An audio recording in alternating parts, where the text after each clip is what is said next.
Hi, I got my wisdom teeth out a week ago, and as you can see, my cheeks are still a little swollen, but it's nothing like the chipmunk cheeks I had a few days ago.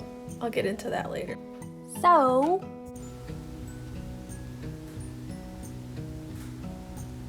I got my wisdom teeth out, all 4 of them, and I wanted to talk about it a little and just talk about what I dealt with and what it's like and the things you're gonna need, and I think it might be helpful for you. I hope so. So a few months ago, I went to an oral surgeon because my dentist took my x-rays of my teeth and said, you have 4 wisdom teeth that are sideways, and they're like, all 4 of them were embedded into my gums. They did not erupt ever. Some people's wisdom teeth do. Mine didn't. So yes, I went to a oral surgeon and he looked at my x-rays. By the way, my dentist referred me to him and they sent the x-rays. I didn't have to bring them or anything. He looked at them. He took a look in my mouth and said, you should probably get these out soon, because the longer you wait, the harder it is to recover from this. And FYI, I'm 37, so it's not like I'm elderly, but I think a lot of people probably get their wisdom teeth out younger than 37, right?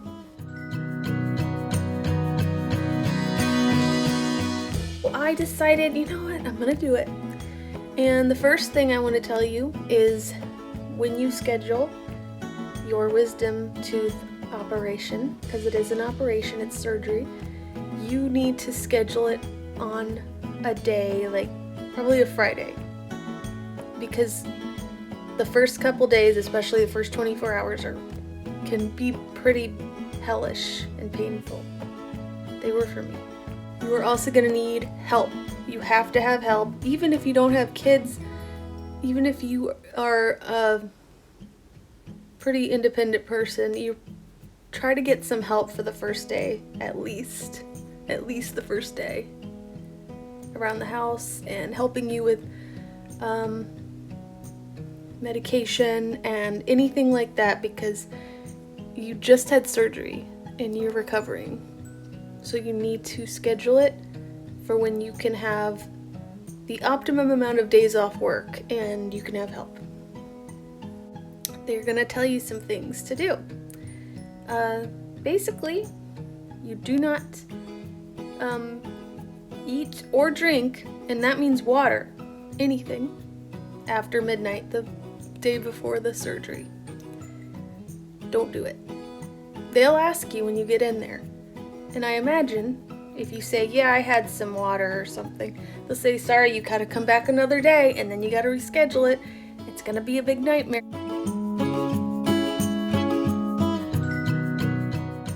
And you also have to have a ride home. You're not gonna be able to drive, well, I'll get into that in a second, but you just were put under for surgery.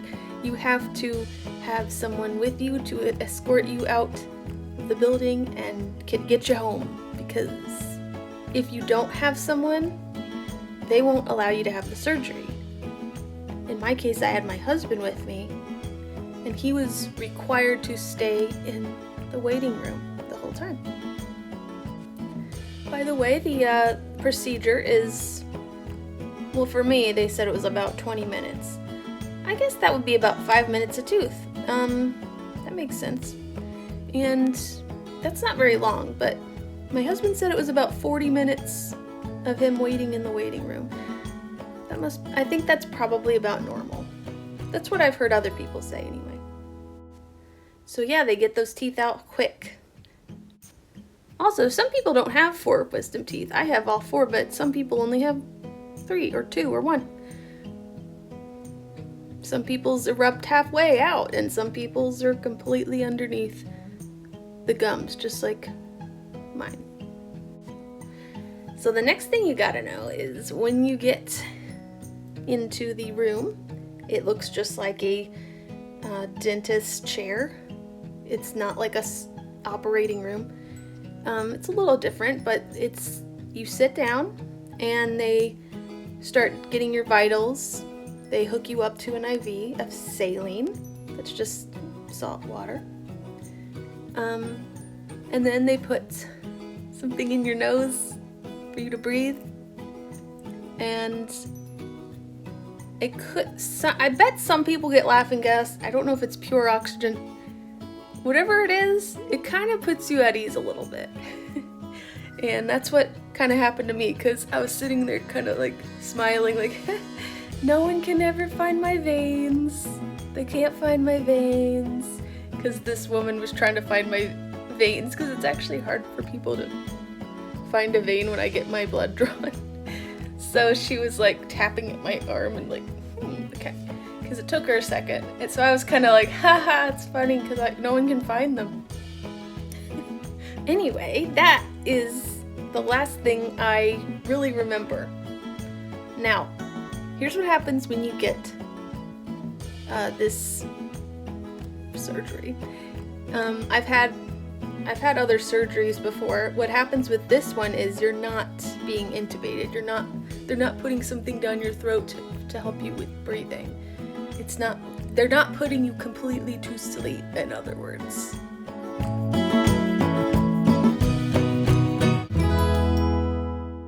This is called twilight sleep. You're in the twilight zone, basically, and that is what they used to do for women when they had babies back in the mid-century and before. They would actually have women kind of knocked out a little bit, so they couldn't even really remember what was going on. They were in pain, but they don't remember the pain. But I was just sort of back there talking to the dentist like that, like da da da da, like just, and he's like, yeah, it's okay, we'll do it, don't worry. I'm sure it's something he sees every day, like people just kind of talking to him, kind of half asleep, saying strange things, and I kind of wonder, like, did I say something really weird during the surgery? Because you know what, I don't want to scare you, but I was watching videos of people in the Twilight Zone, and they were getting their wisdom teeth out, and they were saying the weird, like, funny things, and they were laughing while they're getting the surgery, and sometimes they were awake enough to like try to itch their nose, or they would, like, if the dentist is like, open up wider, they would do it. They don't remember doing it, but you're awake enough that you can kind of hear and do it, but it's like you're dreaming and someone's talking to you and you're talking in your sleep, so you don't even remember doing it. So that's what it is. Long story short, don't worry, it won't hurt when you're getting the surgery, because you will be in the twilight zone and it won't bother you. And I remember a little bit of tugging and pulling at way inside of my mouth and my jaw area. And I remember like a little bit of that, and then I remember my mouth was stuffed full of gauze. Next thing I know, and the nurse is like, okay, come on, time to get up, come on, wake up, open your eyes. And I was like, whoa, okay. And what happened then was I was put in a wheelchair very carefully. They wheeled me on down to the lobby. They took me outside where my husband was waiting with the car, and he helped me get into the car and drove me home. And I don't really remember that part. I remember being wheeled down a little bit, like going down the elevator, and I remember my husband trying to help me into the car. But after that, I don't remember the drive home at all. And he says I didn't say anything, I was just kind of out of it. So that's good.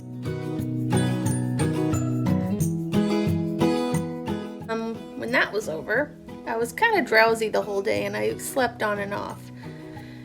And I have to tell you, in my experience, I hope this doesn't happen to you, but it could.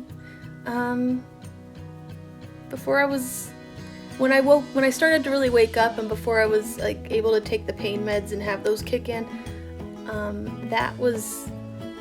it was really painful. Like I was literally crying from the pain of it. And I'm not trying to scare you, but I was. So I was given hydrocodone, and it's like acetaminophen, but it's like really strong. So if you have a prescription pain med, I want you to remember one thing. Well, maybe two things. The first thing is, don't be a hero. Take your pain meds when it's time to take them. Okay? Okay?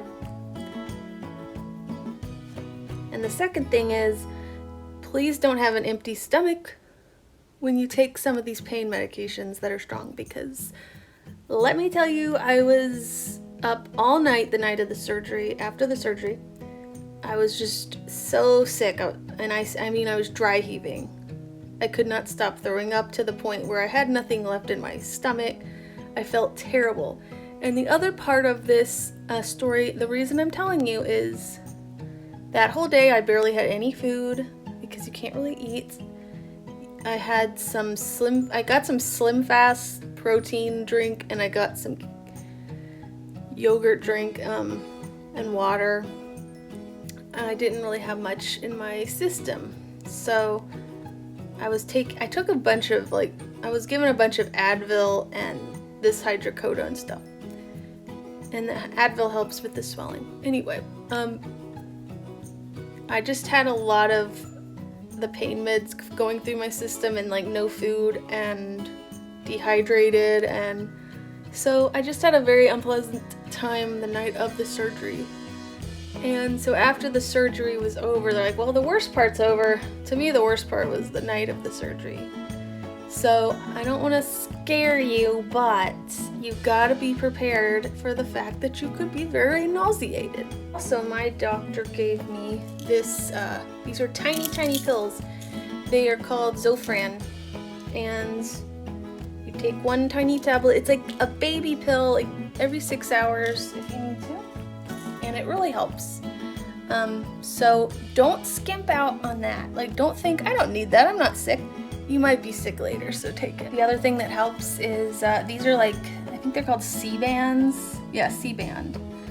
These are, well, let me open this up. Look like this, they're just like cloth things you put on your wrist, and the important thing is this hard plastic part, and on the inside is like kind of a bump.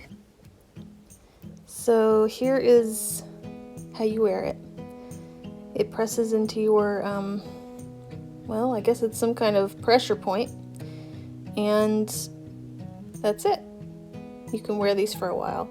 I bought these when I was flying to another state earlier this year, and I think these are kind of a lifesaver because you're not ingesting anything and it doesn't hurt. It's just something that will help ease the nausea. La la la la la la la, nausea.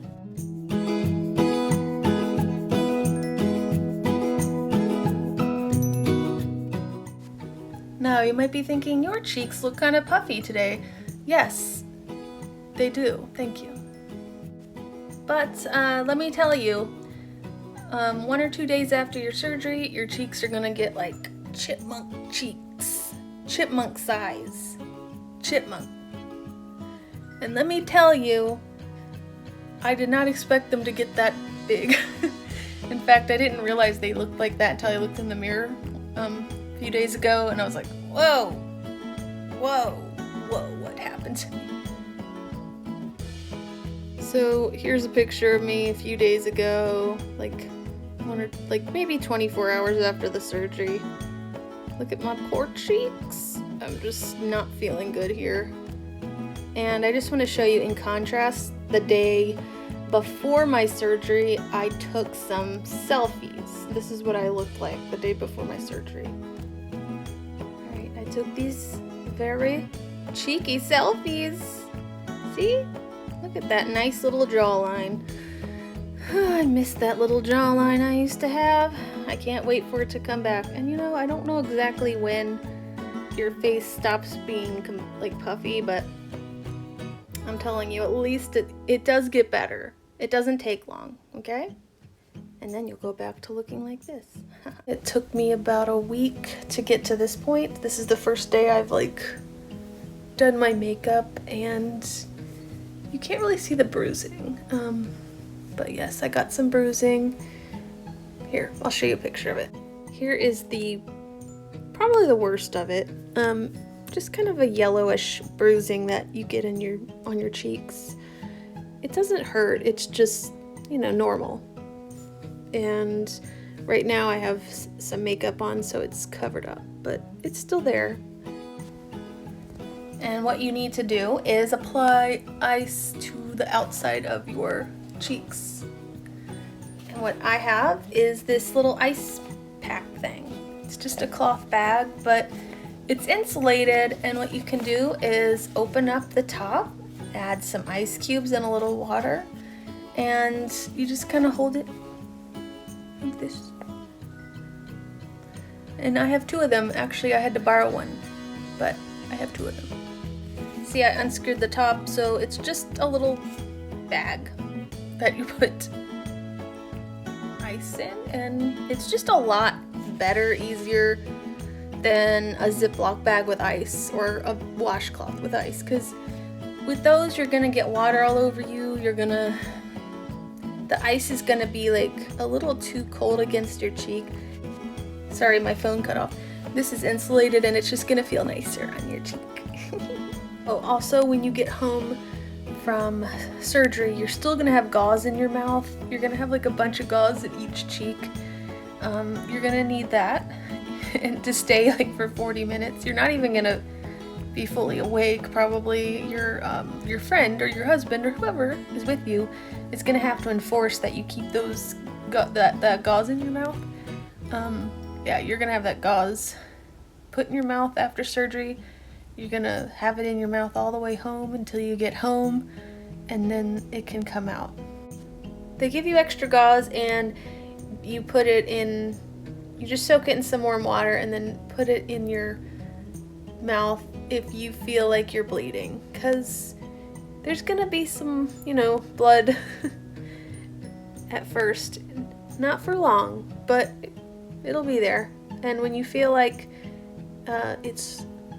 it's bleeding or it's just hurting a lot, you put the gauze in, or what I did a few times was I put just a damp tea bags in my mouth, and apparently that's supposed to help. So it does. So try it, it's fun. Also, I hate to say it, but with all the trauma your body's been through and antibiotics, your digestive system won't be great.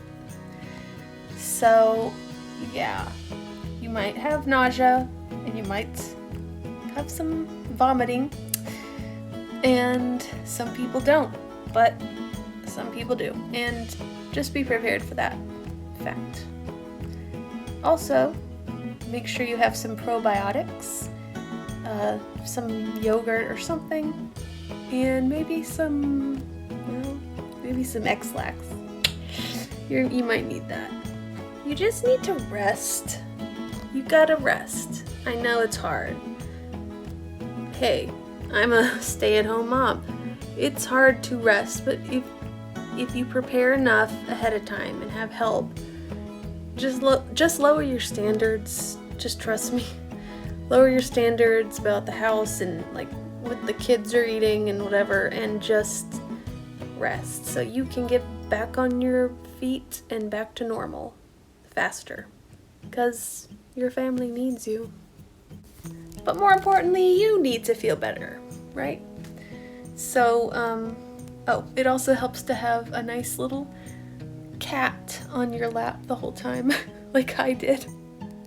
This is my cat Oscar, who really just camped out on the bed with me for probably 2 days straight. He barely left my room, and he knew I didn't feel well, and he was so sweet, and it just makes you feel better.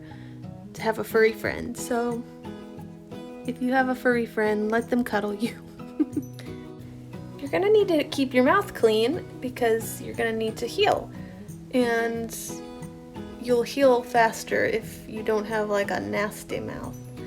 So you need to brush your teeth very carefully. You still brush, but just be careful. I didn't even use toothpaste the first few days. I just did water, and you can floss a little bit. But I was surprised at how fast my mouth started to feel better, and I was able to actually do saltwater rinses pretty easily and brush with toothpaste. I will say I have not used like regular mouthwash yet, but that brings me to my next thing.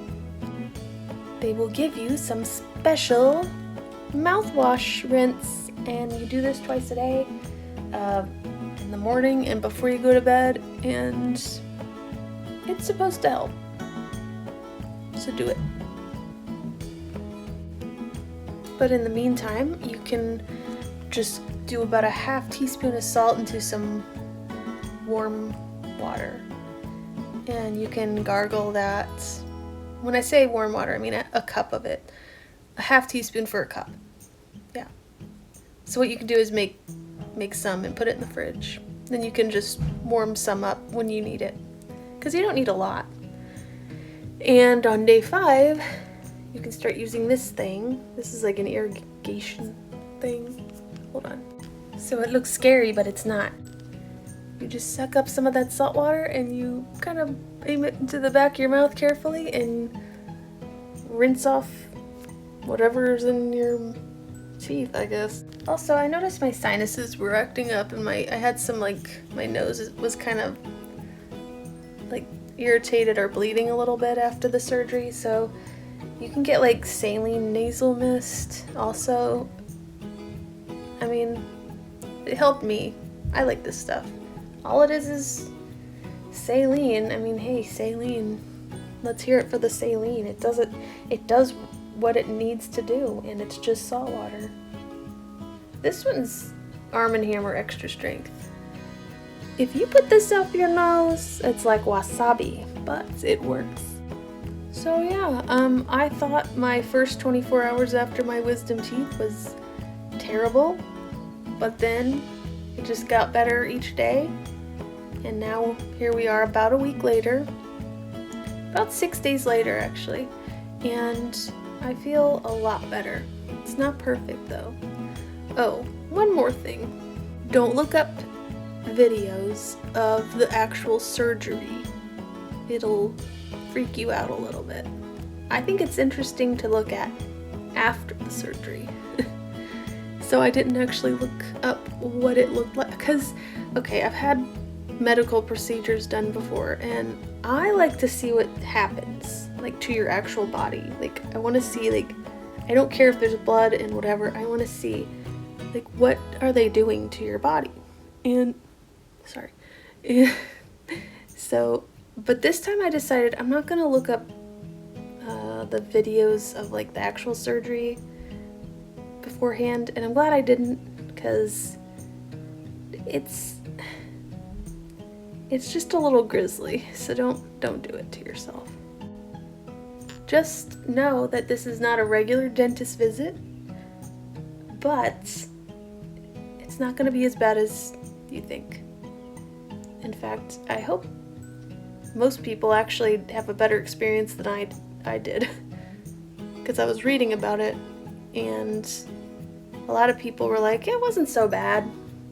I got a lot of ice cream. Oh yeah, you're gonna have to eat soft foods for a few days. That's important. I feel like most people know that though. So what you want to keep on hand is yogurt, ice cream, bananas, oatmeal, kefir. How do you pronounce it? Congee. I made congee. That's a rice porridge. It's very easy. I don't know. And your mouth will get bored. My mouth got bored, but you'll be able to, like, yesterday and today I've started to eat things like some mac and cheese. I've had some thinly sliced like lunch meats, and I've had scrambled eggs. Like, I'm able to eat a little more, but at first you're really not going to be able to chew anything at all. So yeah, more milkshakes for you, right?